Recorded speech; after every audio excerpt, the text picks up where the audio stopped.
What's up, everyone? Welcome to Carry the Way, the weekly podcast where we nerd out about all things EDC gear and maybe try to teach you a thing or two while we're at it. I'm Bernard, the founder of EverydayCarry.com, and I'm joined by our editor, Mikey. Hey, what's up? So today we'll be exploring the question, what is your most prized possession? In the context of EDC, our belongings have the potential to be extremely personal and significant to us. So, how do we define that significance and what factor does it play in the way and the things we carry? Juicy topic for today. Honestly, as I came Mm. up with it, I don't even know how to answer. So, to buy me some time to think about it, which I should have probably already prepared, um, let's do our little What's New segment. So, let's just catch up a little bit. What's new with you, Mikey? I think we've both been busy. You've been busy on the social side creating content. I've been busy on the editorial side creating content. Busy with the move, busy with work. So it's just plain busy. And on top of that, you stressed me out with this topic because now I couldn't I had like a few hours to prepare and had to think about it while I was sleeping. And see, like I can't come up with just one thing. So this should be an interesting topic. Damn, this dude is thinking while he sleeps. Everyone should try Mm, to get on his level. I can barely think while I'm awake. So, mm, speaking of stress, I've got this Vosteed Corgi button mm, lock. They call it the Trek lock. I've been fidgeting with this a little bit. This is what I've been carrying lately. Last thing I used mm. it for, I sliced open a little packet of electrolyte mix just to help me stay hydrated. Just drinking a ton these days, trying to get some mental clarity. What have you been carrying lately?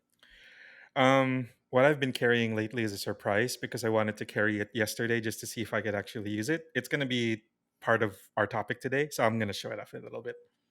So it'll be a surprise. Damn. All right. Just making everyone wait, I guess. Okay. So then we might as well just jump into the the whole topic here. So again, the question is, what is your most prized possession?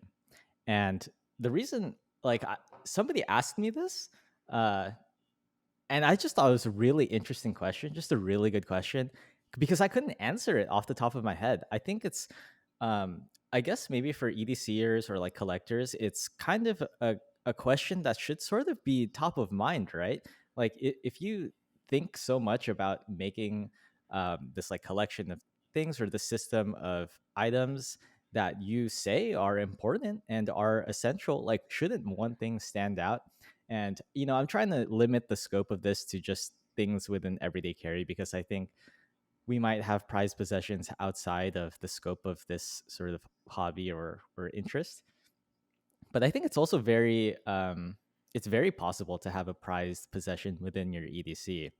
So, with that setting the stage, are you ready to give your answer? I'm curious how other people answer this before I give my own.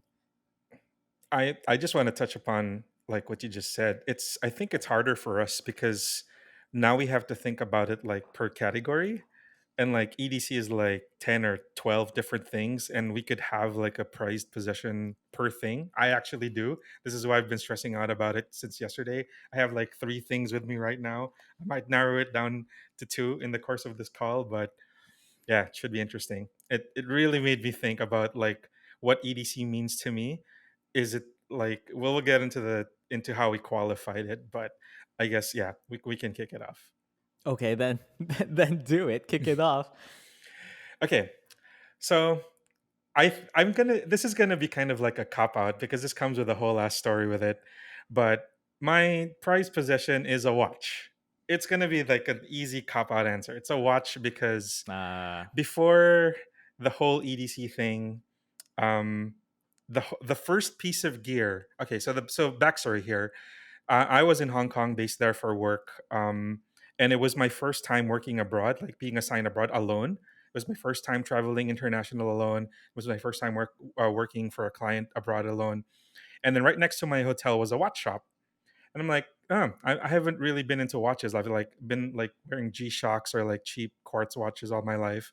And then I walk in there and it's like rows and rows and wall to wall of just like brands I'd never heard of, brands I'd never seen before, or like just unfamiliar to me. Like I know Seiko as a brand, but I've never seen like actual Seikos up close. I had no experience with like Seiko watches up close.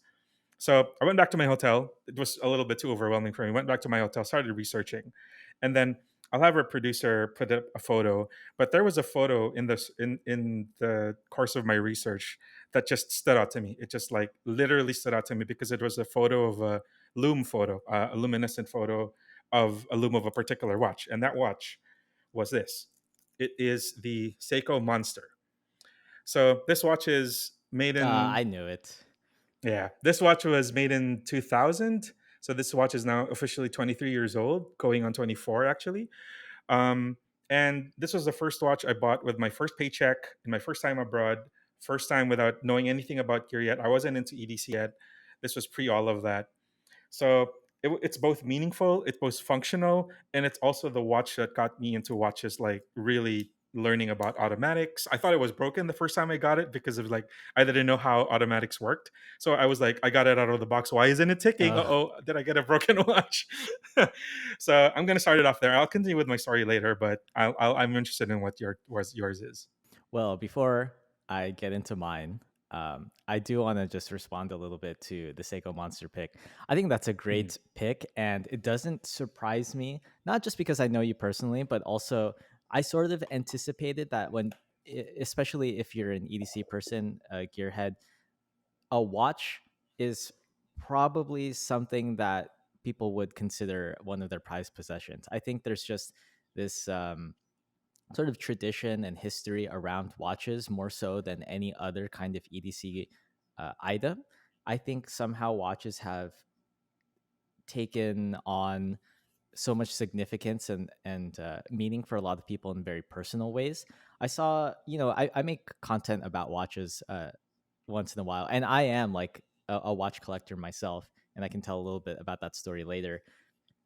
But like for example, you're talking about cheap watches, G-Shocks, quartz watches or whatever. I still love those. I'm actually wearing I'm wearing my G-Shock right now. Um, and some people in the comments might say like, "Oh, you buy a mechanical watch for the story or the history, right?" And I think that's just very interesting, and it just makes sense that your first watch that you spent like in this new place, it's kind of a milestone sort of celebration. Um, really speaks to your sensibilities. That perfect recipe, I think, for a prized possession. Um, and I will share my prized possession, and then I will pose a question to you. So mine is also similar story. It is also a watch. I'm gonna share it, like show it on screen really quickly.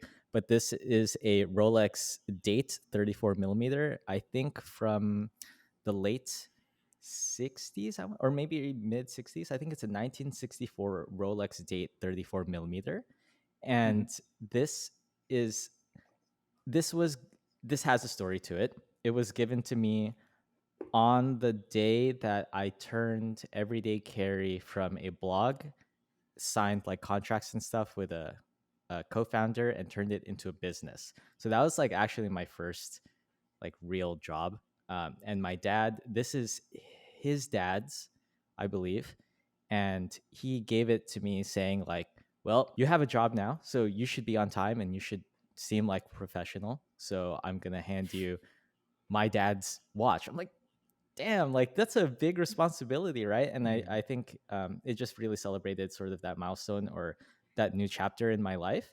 And there, it just helped me take time seriously, punctuality seriously. I think it helped solidify or instill certain values about how I want to show up as, um, just a professional now. How I show up to my Mhm. work and all the effort I put into the things that I do. It sort of changed that. And I know it kind of sounds like it might sound cheesy, but it's a real thing. And I just learned about this concept the other day, called enclothed cognition.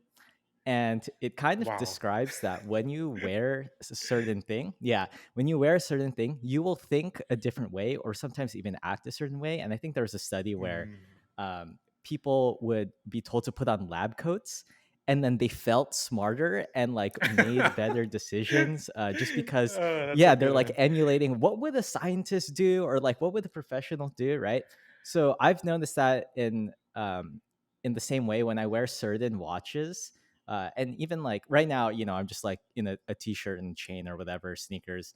But like when I put on my blazer and stuff, like I do that for when I have to attend trade shows or like do kind of like leadership stuff, right? Training people, it just helps me feel more professional. I'm not wearing this because I think it might be broken again. I might need to service it. I hear something rattling inside. That's not normal. But it's just interesting as an EDCer because when you put this back into the everyday carry lens, this thing is not the most accurate watch that I have, right? The G Shock on my wrist right now will smoke it, and it's like a fraction Mhm, of the price. And this is not even a cheap G Shock. This is like the the full stainless steel gold G Shock Square. Um, mhm, so it's maybe I think around like $500, and then value of this vintage Rolex date is probably just a few grand. It's even mhm, less because the dial has been refinished apparently, which is mhm, why I couldn't figure out what this watch was because it said it's a date just, but it's 34 millimeters. mhm. That's not how date just are. They're 36, so it is a 34 millimeter date once I like got it checked out. But anyway, it's just interesting, right? That this thing is my most prized possession for purely like kind of sentimental and personal reasons, not and I don't want to say that a Rolex just does not perform. Of course it does. It's like, what the most Mhm, popular watch brand for a reason. Um, mhm.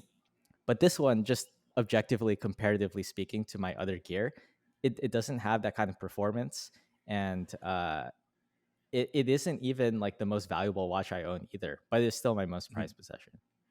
That's interesting that we have to make that distinction that a big part of what makes it a prized possession is the story behind it, right? Like, I mean, this is kind of like the story with a lot of watches. Like, you can watch whole well, this whole show can be about this whole episode can be about watches and the stories behind them, just because I know. the meaning that comes with them, right? And like the significance and the added benefit of, among all of the EDC gear that we probably purchase or that we probably are part of our collections, watches is something we can wear. You can like it's constant. It can be constantly on your wrist. It's a constant reminder.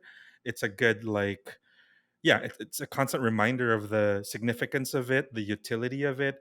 It's something nice to look at if it's something like you particularly enjoy wearing. There's the whole enjoyment of wearing it. There's the whole story, the whole heritage, being part of a community of people who enjoy a specific brand or enjoy a specific watch. There's so much meaning. Like, I was explaining this to a friend of mine. She was trying to look for a watch for her husband, and she's like, "I don't get it. What is it with you men and watches?" And then I started to tell her the story of some of my watches, and like this is the story between father and son, between grandfather and grandson. It's a story between men and stories of like shared history among men. It can be like stories about war and like survival and like gifts, and there's so much meaning. And specifically, it's one of the rare jewelry that men wear, right? Like watches is one of those things that, other than a wedding ring, could be like the second place of stuff that we wear Yeah. as jewelry, as a personal expression. Yeah. So with jewelry, it's some of that is just like there is monetary value, right? Hmm. So I can see why some people might say, "Oh, it's like my prized possession just because it costs a lot." But what are sort of the other factors you think that go into what a prized possession means? I think we didn't even really define what prized means, right? But some of Hmm. the things that I'm thinking of are like sentimental value. I think we kind of already discussed that. Um, Yeah. and then there's also, I think, at least in the EDC context, there might be some performance um, basis for that. Maybe it's like something that is just the best at whatever it does within your collection, and therefore it's like the the most prized thing because it is the best in that regard. But then Hmm. I think there's also other um, factors and intangibles like rarity. Hmm. I have another watch that is like pretty rare, um, but I don't know if it's my number one most prized possession, just because the story isn't as close to me personally. And Hmm. that watch, I might as well just share it. I brought it out here. So it is a 1999 um, Polar Explorer 2 Swiss only dial 16750, I believe. And this is my late uncle's, so my dad's brother's. And he bought this in 1999. That was the transition period for Rolex in terms of the lume that they used. It used to be tritium, and then they were going to move over to Swiss Superluminova. But in that 1999 to 2000 period, they only used regular Luminova, and that was indicated by having only the marking Swiss on the dial instead of the usual Swiss made that you see now. So this Mm-hmm. also is like a neo vintage watch similar to your Seiko Monster, and Mm-hmm. this was like the last watch I believe that my late uncle got before he passed, and he was like a brigadier general in the Philippines army, and he's just a badass dude. And it made me think about like how I want to collect a Rolex and then pass it on in my family. It's like what kind of watch will sort of represent me and what I did and who I was as a person. And I think that's just like, of course, that's like not really rational either, right? No, But no. Yeah. these prized possessions, these watches, they have the ability to kind of change our the way, like the at least the way I think about collecting watches and Mm-hmm. what they're going to mean after my lifetime. I think that's like really significant. But anyway, Yeah. all of that story to share was to say that this is technically a better watch than the one that I just showed. Is more performant. It is rarer. It is worth more. It is more sought after. And I like the way it looks more. I actually wear this one, and I don't wear the one I called my most prized possession. But there's just so many other factors I think that Mm. sort of play into that. How do you weigh those factors in your prized possessions? Oh, that's a good segue for me because I was just talking about the concept of grails in a discussion I was having with somebody. So I Like a was holy cheating. grail. Yeah, I was kind of cheating a bit with the watch because it's too easy to attach a story to it and the whole sentimentality behind a watch to call it a prized possession. But as far as EDC goes, I actually have a true prized possession, which is I'm gonna what I was carrying yesterday and what I wanted to show off now. So I don't want to kill myself, so I'm gonna make some Okay, okay. space here. So this is the Benchmade Ah, 42. So this is so significant to me in so many reasons. I kind of touched upon this in episode 2, I believe, or in episode 1. But this is the piece of gear that started it all for me. And what's ironic here is it is the gear yeah, that started it all for me, but I only acquired this last year because. So just a little backstory behind this knife. This is a Benchmade 42. It is one of the first models that the company Benchmade made. The founder, Leslie Assis, migrated from the Philippines to the US and he started the company Benchmade. And that's why their logo is a butterfly because they started to make these. This is the right. iconic Benchmade 42. Butterfly knife. And yeah, exactly. And this ties into an entire history that I went through, a whole journey about learning about Balisongs, about how they came from the Philippines, where we were both from, how it came from like a little town called Balisong in Batangas in Taal here in the Philippines. But regardless, the main reason I know about this knife and I learned about it is because I saw it in a movie. I think I mentioned this in the first episode. I saw it in the movie called Kick Yeah, Ass back in 2010. And I'm like, that's a cool knife. There was another cool flashlight in that movie. And then years later, I found this randomly, somebody selling it on Instagram, like next to new. So this is kind of the fact that I can still flip this, the fact that it still has a spring-loaded lock here. It's still like it's latch. still an Yeah. actual yeah, it's still an actual usable Balisong. You can actually still flip this. Before the guy sold it to me, he started filming videos of him flipping it. So I'm like, this is still very new, but it Mm, has it's not like the most performant thing. It can still cut, but the steel isn't great. It's 440C. It's a little bit older now. Of course, it's not actually yeah. legal. And 440C used to be great, by the way. yeah, Yeah. and just the fact that it's a Balisong, it's kind of like a yeah. So the whole category of butterfly knives isn't exactly legal. So it is actually usable, but it's not like EDC friendly. But the whole story behind it, the whole chase of almost 10 years, 13 years just to find it and get one in good condition and have it be a part of my collection.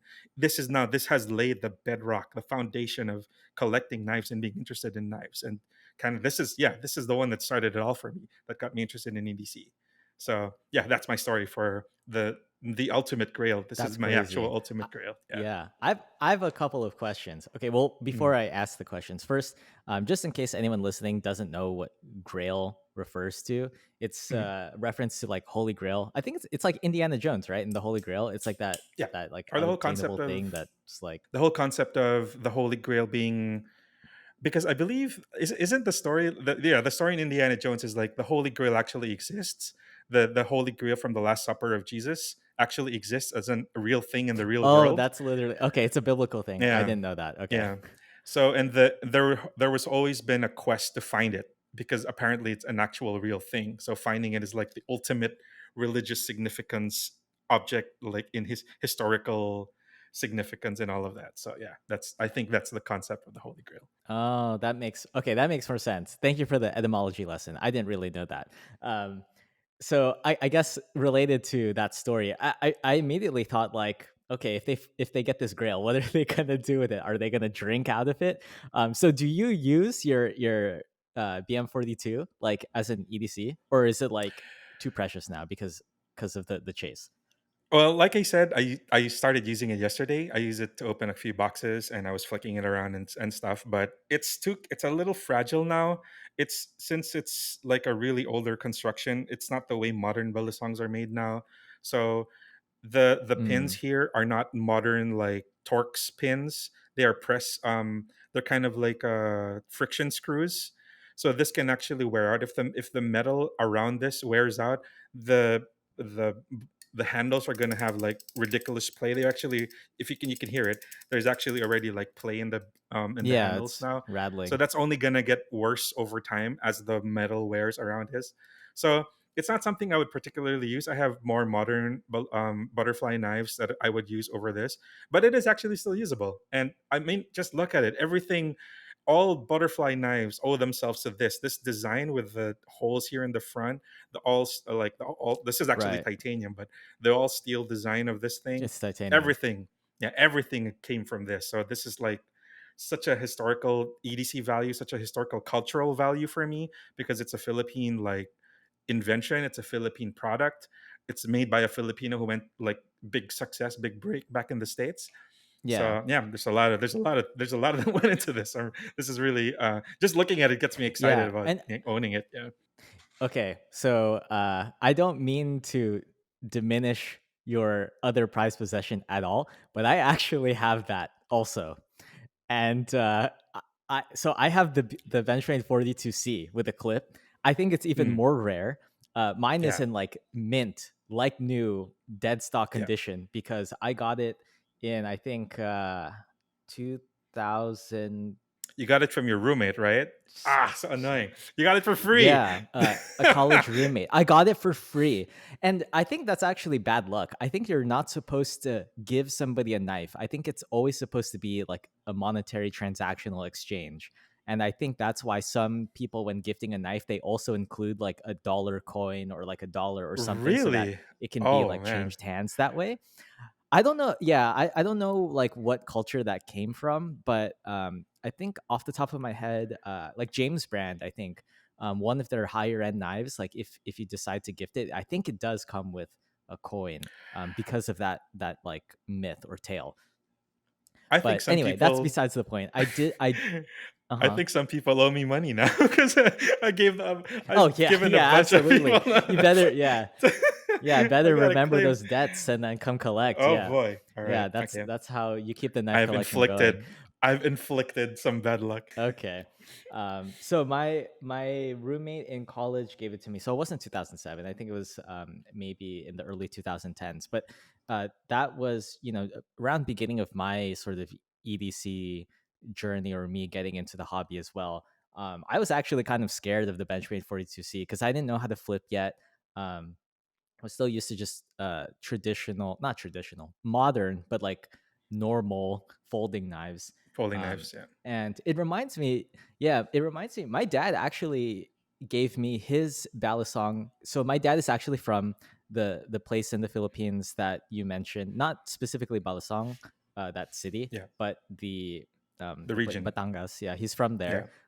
Yeah, the region. So he has had like a collection of those Filipino handmade balisongs, because to them, or to him growing up, like that's just what a pocket knife was, right, in Exactly. that area. So um, I don't know why I never thought of that as like in the same way a watch, because my dad has this amazing Rolex GMT Master. It's patinaed like beautifully. I think it's got like a spider dial, gilt dial, single underline. It's very rare, and that was just his watch. But he still rocks it every day. By the way, that is Grail Mhm. status to many collectors of vintage Rolex. And my dad is just like a boss like that. He'll just like rock that every day.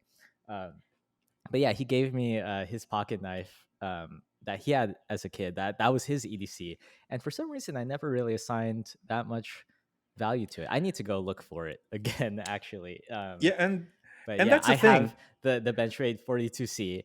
But I have the Benchmade 42C, and I don't. Yeah, I have the Benchmade 42C, and people see it in my collection.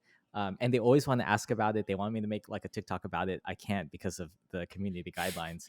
But apparently, it is like a cool flex piece, and it's not legal where I am to use or anything, so I don't carry it out.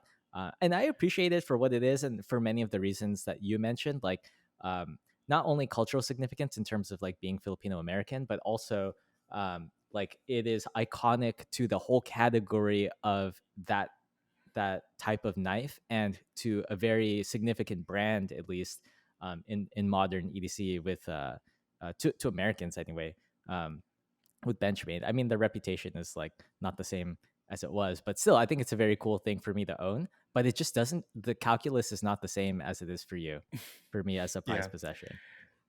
Isn't that kind of wild though that we both have the like completely different stories? And I found out that you actually had that in after already I had like gone through my old journey of finding out about it and looking for it, and I found out that you already had it. And I kind of hated you for a hot minute, but that was kind of really interesting that we both ended up on the exact same model too, like just different variants but the exact same model too. So Hmm. it's kind of crazy, like how the stories are intertwined and how we ended up working together and everything. So Yeah. And so I think one thing that can also sort of help with thinking about prized possessions, this is a different question. It's not exactly the same thing.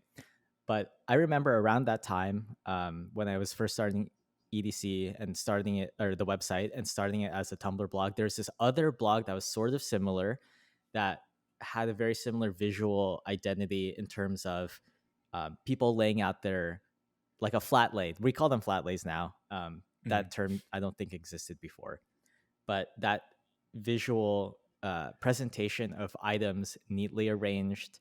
Um, there was one book or like art project called The Burning House. I wanted to bring this up. And the Mhm. concept was like, if your house is burning down, what are the things that you would bring with you?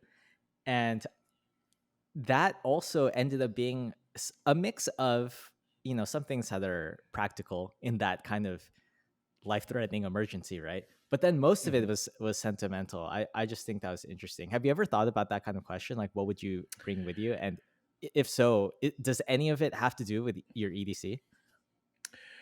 um I have kind of like a real answer and a non-answer to it, because my non-answer is I've thought about the burning house thing. That's why I like a lot of my EDC gears in like protective cases and stuff. So I kind of like avoid that whole problem altogether. Like my watches are in a nicer case. Yeah. My knives are in a Pelican Yeah, like you've hard case and gigabrained the all of burning house problem. that. But Right. we actually came into a similar situation. Like one of the buildings in the compound of my where my apartment is started burning a few months ago, and I had to actually evacuate just to be safe. And I started looking around and seeing like, oh, what am I taking with me? And what I ended up with was just all sentimental stuff. Like I grabbed my wife's old stuffed toy. That was one of the things I grabbed. I didn't grab any of my Mm. knives. I didn't even like I had the watch that I was wearing. It's just my Apple Watch, but I didn't even grab any of like the stuff, the quote unquote just the stuff. I grabbed a flashlight because that was already in my bag. But yeah, the burning house for me is just like distills it down to just the stuff and like sentimental stuff that I can't replace. Like these watches, that's a whole other story. But the monster watch, I got this pretty late because there's a whole other story where I sold it a few years ago, and then I wanted to get it again. But that reminded me, like, a lot of this is just stuff, and then like it's not really what's the most important thing. That's why I guess that's why I kind of gravitated towards the more sentimental stuff. Like that stuffed toy was from my wife's childhood. She had it since she was like elementary. So I couldn't leave that. So I wasn't gonna leave that. And in the case of a burning thing, but Yeah. I'm interested to know, like, what would you have picked for the burning house situation? I'm at the point where I would just let it burn, bro. Like I might bring this Mm, watch, the Rolex that I mentioned that my dad had, but like I don't know if I would go back for like my actual watch box. They're mm. insured, right? And like they're not that rare. They're insured. It's fine. They're not that rare. But yeah, besides like grabbing something to get out with your life, like your go bag or whatever, right? You've already prepared that. That doesn't Mm, really sort of answer the question. Um, yeah. I collect a lot of other things, and I've put a lot of money and like time into the search for those things, and some of it is fulfilling, but I don't know. This might get a little philosophical, but I'm starting to think that I could just let it all burn, and they are just Actually, things same. at the end of the day. And that's part of why I wanted to sort of have this discussion, because I think for people who are listening that they're probably also like us in a way that they collect things, or at least they think a lot about the stuff that they own, especially the stuff that they use. And I feel like this sort of question, like what is your prized possession, what would you take with you if your house was on fire, these are just questions to give people an opportunity to kind of pause and reflect and define like what is truly essential. We always talk about how everyday carry is about, oh, what is essential to us on a day-to-day basis, but what is truly essential and what does that mean for you and why? And I think these are great places to start, in that Mm. reflection. And I know for me, a lot of it has to do with non-performant, non-rational things. And there, I think, are types of EDCers who might get really into the hobby and they might become collectors and they might become enthusiasts. And that sort of non-rational, non-performant sort of value is significant to them. And then you still have a lot of people who might be listening to us for the past half hour or so and be like, yeah, we get it. Like they have stories. I just need something to get something done. And those people probably wouldn't have any trouble with this burning house kind of question.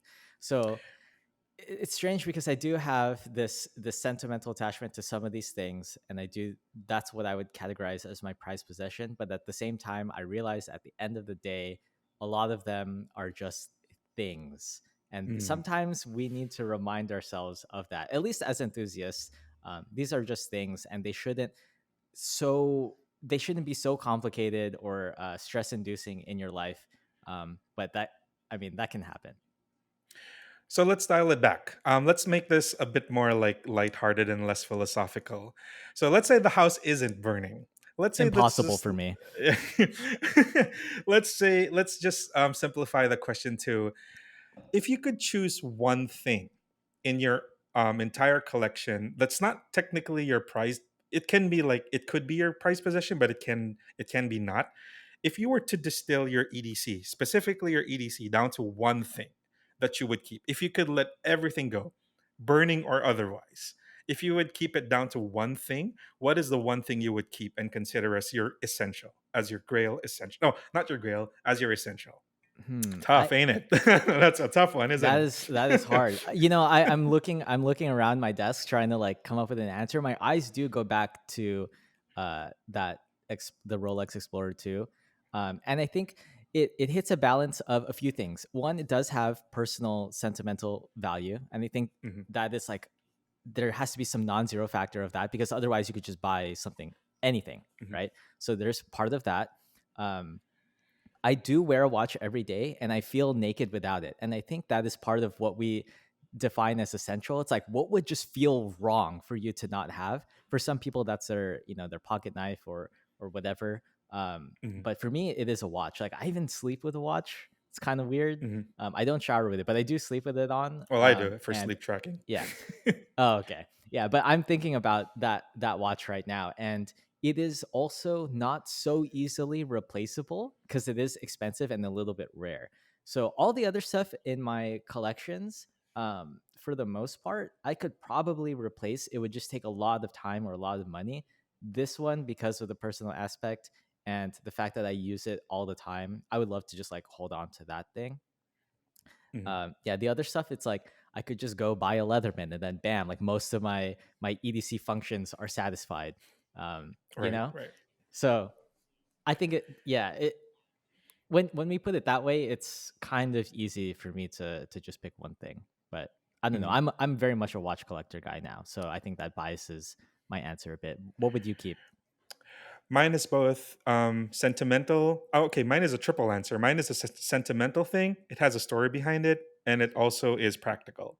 So I don't actually have it with me right now, but my answer here that keeps coming back to my mind is the HDS rotary flashlight. We'll have a photo of it come up here, but there's a story behind that, Hmm, and classic.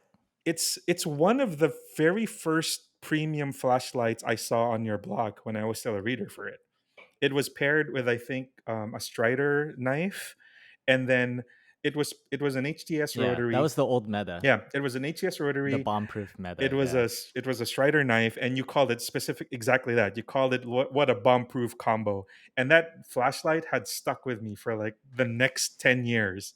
And I'm like, eventually, you can still buy it. It's still available from HES directly. It's not really anything great anymore. Like a lot of modern keychain flashlights would smoke it to bits, but the whole concept behind Hmm. how indestructible it is, the whole rotary function, which is still my favorite function, my favorite mechanism of a flashlight, got me so nerded out about flashlights and the whole rotary thing, and the whole story of my history with it and with EDC as a whole.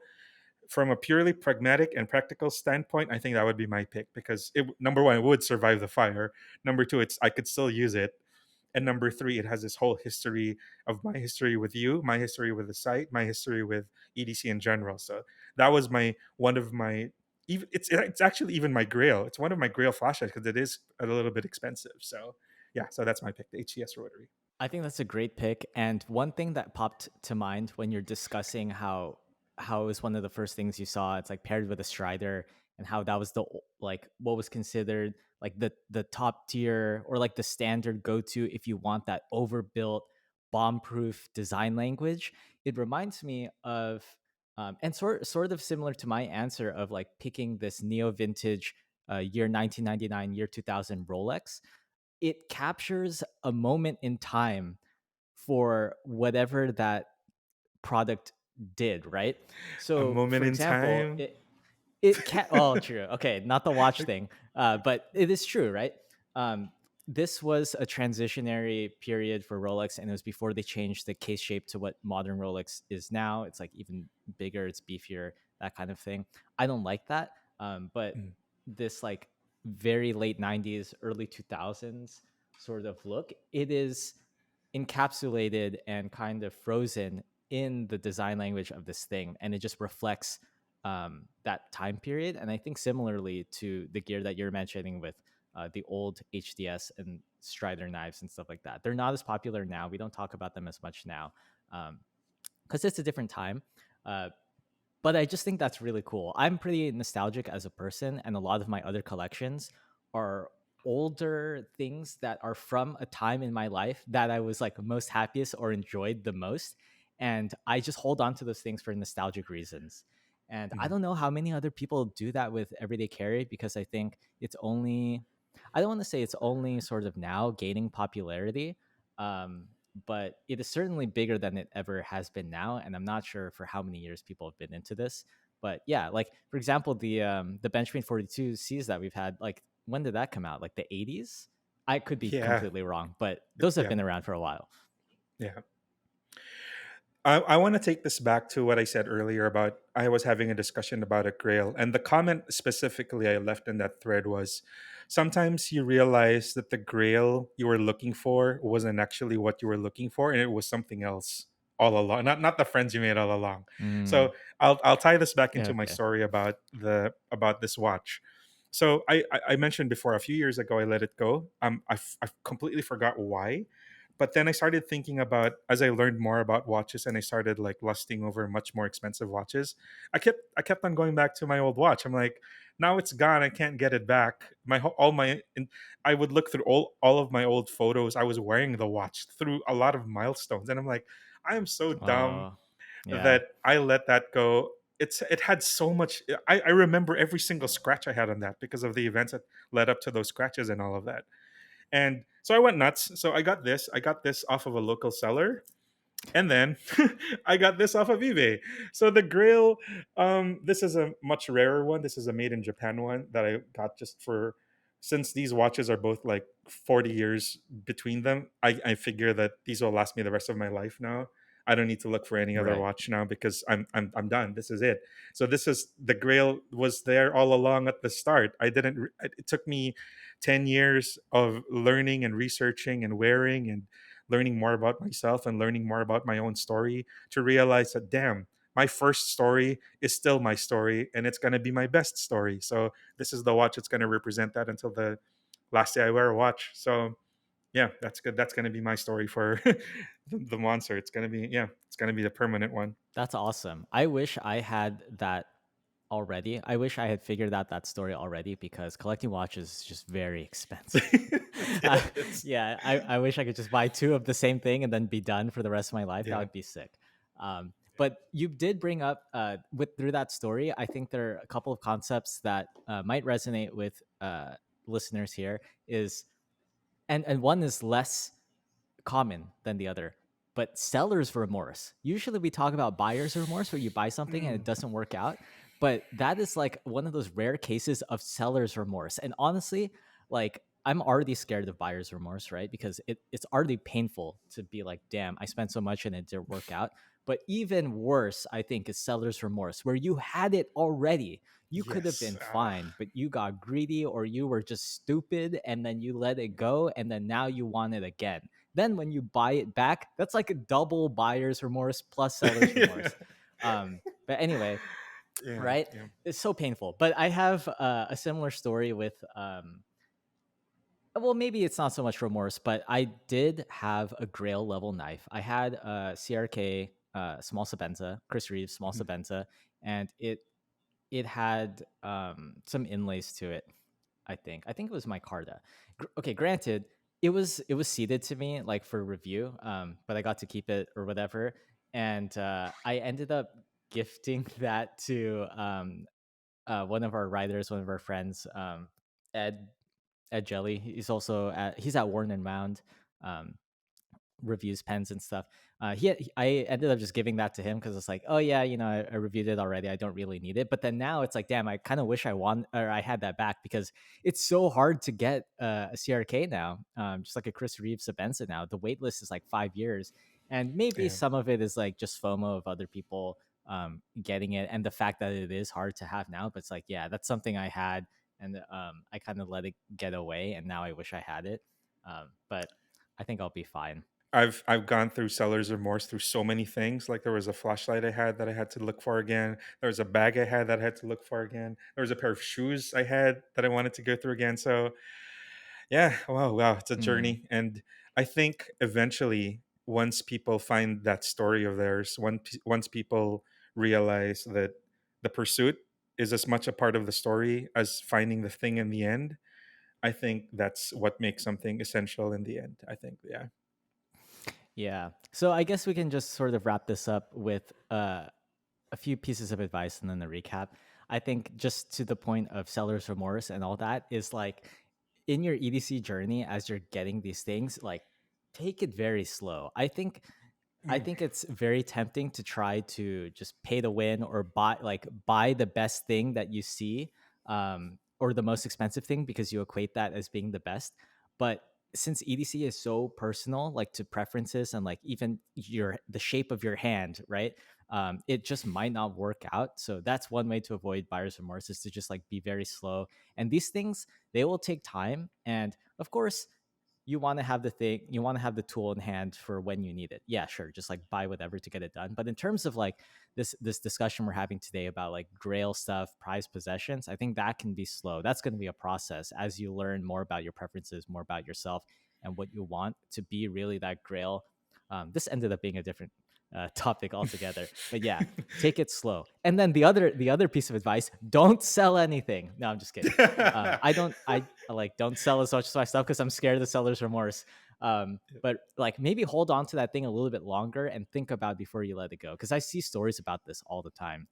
Just want to help people out there if they're thinking about letting something go. Maybe just like try using it or carrying it again, and then maybe you'll remember why you got it in the first place. Um, Mhm. I think that's a good place to start. But then let's just do a quick recap of all the other stuff we talked about today. We talked about prized possessions, and sometimes these prized possessions are not purely based on monetary value or their level of performance, but often their personal connection, their significance and history to you, or maybe the culture you're a part of, or that is like deeply resonating with you or influential to you. So, for example, we had um, talks about watches that celebrated milestones in our lives, in our careers, and also things that are close to us personally through family. Like, for example, the watches that I've gotten that are most prized to me have been inherited from the men in my family down to me, and it's changed how I think about how I want to collect a watch and pass them down to the men in my family, hopefully, in the future. Is there anything you want to add to that as our recap as we wrap this up, Mikey? My hope is just like what you said, people take it slow and really like reflect on the journey they've taken, both with not, and also there's a factor here of not taking stuff for granted, because that's also like that leads directly into seller's remorse. You're like, I have too many watches, I'm just going to get rid of all of my oldest ones, I don't need them anymore, I don't wear them anymore. And then like a year later I'm like, what the heck did I just do? What have I done? I'm never Yeah. getting that watch back again. So take it slow. I really like that piece of advice. Take it slow. Really reflect on your story. Don't take things for granted, and also think about like what's the most important thing to you. Like I'm recalling my story about my wife's stuffed toy. That's gonna be the most important thing in my house. Like no matter how many times I move, that thing's gonna come with us. It's more important to me than any watch I own, any of these knives, any of whatever I own, just because of like the whole story behind it. So like really think about what's important to you before you a bring something new into your life, and b let go of something in your life. So take it slow, think about your story, and I do hope for everybody listening that you do find your grail, whatever price point it is, whatever story it is, as long as it's meaningful to you, it's useful to you. That's the only thing I can hope for our audience. Very well said. I think that is like the key takeaway is just helping our listeners take this, time during this episode to just reflect on what is really important to them, what's essential to them, because that's what we talk about on Everyday Carry, right? It's like what we deem essential. Hopefully, that this episode helped you do that. So, if you made it this far, thank you so much for listening. I hope you enjoyed today's discussion, and if you did, please subscribe. If you're listening through a podcast service and you really enjoy what we do here, please consider leaving a review and a positive rating because that would really help the podcast. We're just starting out. You could also follow us on social media for more content daily on Instagram, Twitter, TikTok. Our editor will put that all in the show notes. And if you want to be part of our community and share stories like this with us in real time, feel free to hop into our Facebook group or Discord server, and that will also be linked. Lastly, if you have any feedback for us or questions you want answered on the show, we're going to try building out that segment.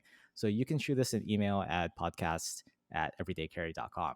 So thank you for listening to Carry the Way. I'm Bernard, I'm Mikey. and until the next one, peace.